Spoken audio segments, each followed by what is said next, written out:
வணக்கம், இது உங்கள் தமிழ் சைனிக். இந்த வீடியோல வந்து 3 விஷயத்தை பத்தி பார்க்க போறோம். இந்த 3 விஷயமே வந்து இந்த மாதத்தோட சம்பந்தப்பட்டது. இது வந்து பழைய பென்ஷனரா இருந்தாலும் சரி, புதிய பென்ஷனரா இருந்தாலும் சரி, யாரெல்லாம் இன்னைக்கு டேட்ல வந்து பென்ஷன் வாங்குறீங்களோ உங்களோட பென்ஷன் வந்து கண்டினியூ வரணும் அப்படின்னாக்கா நீங்க என்னெல்லாம் பண்ணணும், கிடைச்ச பென்ஷன் வந்து சரியான தொகையா இருக்கு அப்படின்னாக்கா நீங்க வந்து எப்படி செக் பண்ணணும் அப்படின்றத பத்தி தான் இந்த வீடியோல வந்து டீட்டெயிலா வந்து பார்க்க போறோம். இந்த வீடியோ பார்க்கறதுக்கு முன்னாடி என்னோட வேண்டுகோள் என்னன்னா, ஃபர்ஸ்ட் டைம் நம்ம சேனல் பார்க்குறவங்க மறக்காம சேனலை சப்ஸ்கிரைப் பண்ணிட்டு பக்கத்துல இருக்க பெல் ஐக்கனை கிளிக் பண்ணீங்க. அதே போல சேனல்ல இருக்க பழைய வீடியோ பார்த்தும் ஷேர் பண்ணியும் சேனலுக்கு சரி பென்ஷனருக்கு சரி உங்களோட சப்போர்ட் வந்து கொடுங்க.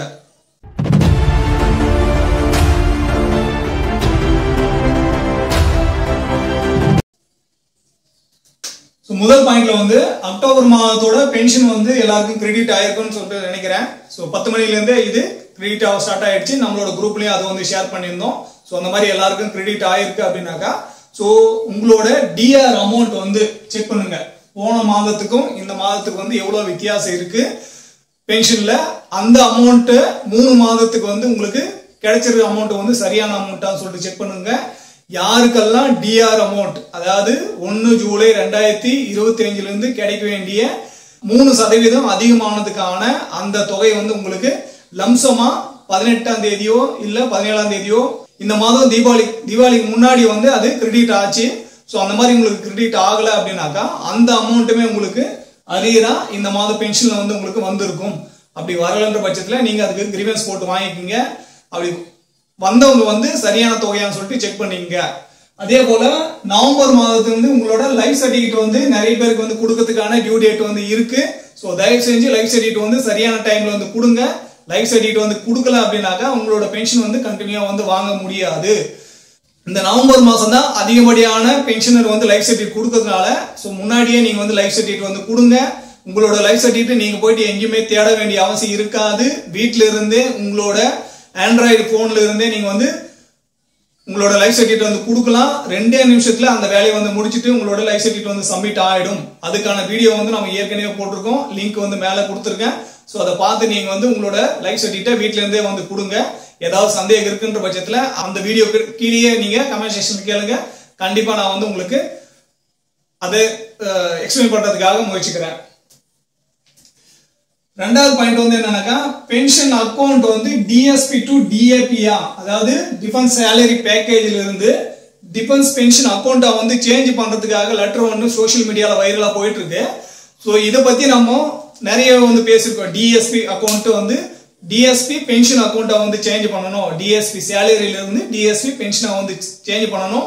அப்படி சேஞ்ச் பண்ணும்போது நீங்க உங்களோட பாஸ்புக்ல இந்த மாதிரி வந்து என்ட்ரி ஆயிட்டு வரும். அதாவது டிஎஸ்பி கோல்டு, டைமண்ட், பிளாட்டினம் இந்த மாதிரி வந்து ரேங்க் வைஸ் எவ்வளவு வந்து பேசிக் இருக்கோ அதுக்கு தகுந்தாப்புல உங்களோட எலிஜிபிலிட்டி ஃபியூச்சர் வந்து கொடுத்துருப்பாங்க. அதுக்கு தகுந்தாப்புல உங்களுக்கு வந்து இருக்கான்னு சொல்லிட்டு பாருங்க. டிஎஸ்பி மட்டும் இருந்தா அது வந்து இன்னுமே உங்களோட சேலரி அக்கௌண்டா இருக்கு. டிஎஸ்பி பென்ஷனா இருந்தா மட்டும்தான் அது வந்து உங்களுக்கு பென்ஷன் அக்கௌண்டா வந்து சேஞ்ச் ஆயிடுச்சு. இந்த டிஎஸ்பி பென்ஷனுக்கும் டிஃபென்ஸ் பென்ஷன் அக்கௌண்ட்டுக்கு வந்து ஒரு வித்தியாசம் இல்ல, ரெண்டுமே ஒண்ணுதான். இது வந்து பேர் மட்டும்தான் மாத்தி அந்த லெட்டர் வந்து கொடுத்துருக்காங்க. டிஎஸ்பின்றது வந்து சரிதான், டிபிஏன்றதும் சரிதான். நீங்க எப்படி கொடுத்தாலுமே உங்களுக்கு யாரெல்லாம் பென்ஷன் வாங்குறீங்களோ உங்களுக்கு பென்ஷன் சொல்லிட்டு மென்ஷன் ஆயிருக்கும். அதுக்கு பக்கத்துல தான் கோல்டு, டைமண்ட், பிளாட்டினம் சொல்லிட்டு இருக்கும். யாரெல்லாம் சர்வீஸ்ல இருக்காங்களோ அவங்களுக்கு இந்த பென்ஷன்ன்ற வார்த்தை இருக்காது, டிஎஸ்பின்னு சொல்லிட்டு மென்ஷன் பண்ணி மட்டும் இருக்கும். இது வந்து சர்வீஸ்ல இருக்கிறதுமே இது வந்து பொருந்தும். ஒரு பேங்குக்கும் ஒரு பேர் வந்து கொடுத்துருக்காங்க. அதோட லிஸ்ட் வந்து நீங்க பாத்துட்டீங்க. நீங்க எந்த பேங்க்ல வந்து அக்கௌண்ட் வச்சிருக்கீங்களோ அந்த பேங்க்குக்கு தகுந்தாப்புல உங்களோட பாஸ்புக்ல மென்ஷன் ஆயிருக்கான்னு சொல்லிட்டு பாருங்க. இந்த மாதிரி வந்து சேஞ்ச் ஆகாது இருக்கு. உங்களோட பாஸ்புக்ல டிஎஸ்பி பென்ஷன் சொல்லிட்டு மென்ஷன் ஆகாம இருந்தாக்கா உங்களோட பேங்க்ல போயிட்டு நீங்க டிஎஸ்பி பென்ஷனை வந்து மாத்திங்க. உங்களோட பேசிக் தகுந்தாப்புல அவங்களே அந்த கோடு வந்து கொடுத்துருவாங்க. போகும்போது உங்களோட பிபிஓ வந்து கொண்டு போங்க. எந்த அக்கௌண்ட்ல உங்களோட பிபிஓல எந்த அக்கௌண்ட் வந்து மென்ஷன் ஆயிருக்கோ அந்த அக்கௌண்ட் தான் உங்களோட டிஎஸ்பியாவோ இல்ல டிபிஏவோ மாறும். அதாவது டிஃபென்ஸ் பென்ஷன் அக்கௌண்ட்டை வந்து சேஞ்ச் பண்ணுவாங்க. மத்த அக்கௌண்ட்டை வந்து உங்களால மாத்த முடியாது. எந்த அக்கௌண்ட்ல உங்களோட பென்ஷன் கிரெடிட் ஆகுதோ அந்த அக்கௌண்ட்ல மட்டும்தான் கிடைக்கும். இது ஃபேமிலி பென்ஷனருக்கு வந்து சௌரிய அக்கௌண்ட் சொல்லிட்டு கொடுப்பாங்க. இவங்களுக்கு மத்த பெனிஃபிட் எல்லாம் எதுவுமே வந்து கிடைக்காது. அதாவது பர்சனல் ஆக்சிடென்ட் இன்சூரன்ஸ் இந்த மாதிரி வந்து கிடைக்காது. ஆனா மத்த பெனிஃபிட் எல்லாம் கிடைக்காது. டிரான்சாக்ஷன் லிமிடேஷன் வந்து இருக்காது. அதே போல மினிமம் பேலன்ஸ் வைக்கணும், அந்த அமௌண்ட் எல்லாம் வந்து கட் பண்ண மாட்டாங்க. ஸோ இந்த மாதிரி ஒரு சில ஃபியூச்சர்ஸ் எல்லாம் உங்களுக்கு வந்து எலிஜிபிலிட்டியா இருக்கும். ஃபேமிலி பென்ஷன் இருக்கு. ஆனா பிஐ பர்சனல் ஆக்சிடென்ட் இன்சூரன்ஸ் வந்து உங்களால கிளைம் பண்ண முடியாது. ஃபேமிலி பென்ஷன் இருக்கு. ஸோ இதை பத்தி நம்ம வந்து நிறையவே வந்து போட்டிருக்கோம். இது எஸ்பிஐயோட லெட்டர் வந்து நீங்க பாத்துட்டீங்க. இந்த மாதிரி ஒரு பேங்க்லயுமே இருக்கு. ஸோ பெரும்பாலான பென்ஷன் வந்து எஸ்பிஐல இருக்கிறதுனால இது வந்து நம்மளுக்கு இதை பத்தி நம்ம டிஎஸ்பி அக்கௌண்ட் பத்தி நிறையவே நம்மளோட சேனல்ல பேசியிருக்கோம். ஸோ தெரியாதவங்க பார்த்து வந்து தெரிஞ்சுக்குங்க. மூணாவது பாயிண்ட் வந்து 1996க்கு முன்னாடி வந்த பென்ஷனர் யாராவது இன்னும் இசிஹெச்எஸ் வந்து மாத்த போறீங்க, இசிஹெச்எஸ் வந்து நீங்க கார்டு வாங்க போறீங்க அப்படின்ற பட்சத்துல உங்களுக்கு அந்த ஒன் டைம் கான்ட்ரிபியூஷன் வந்து உங்களுக்கு கிடையாது. இதை பத்தியும் நம்ம வந்து சொல்லியிருக்கோம்.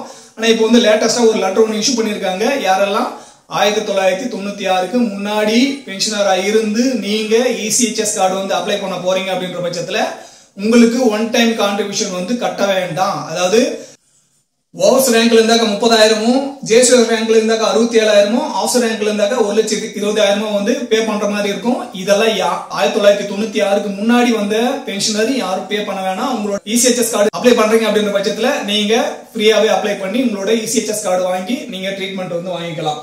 சோ இந்த வீடியோ மூலமா நான் என்ன சொல்ல முயற்சி பண்ணணும், அது வந்து உங்களுக்கு பிடிச்சிருந்தாக்க வீடியோ லைக் பண்ணுங்க. இந்த வீடியோ பத்தின வேற எதுனா சந்தேகம் இருந்தாக்க கீழே கமெண்ட் செக்ஷன்ல வந்து கேளுங்க.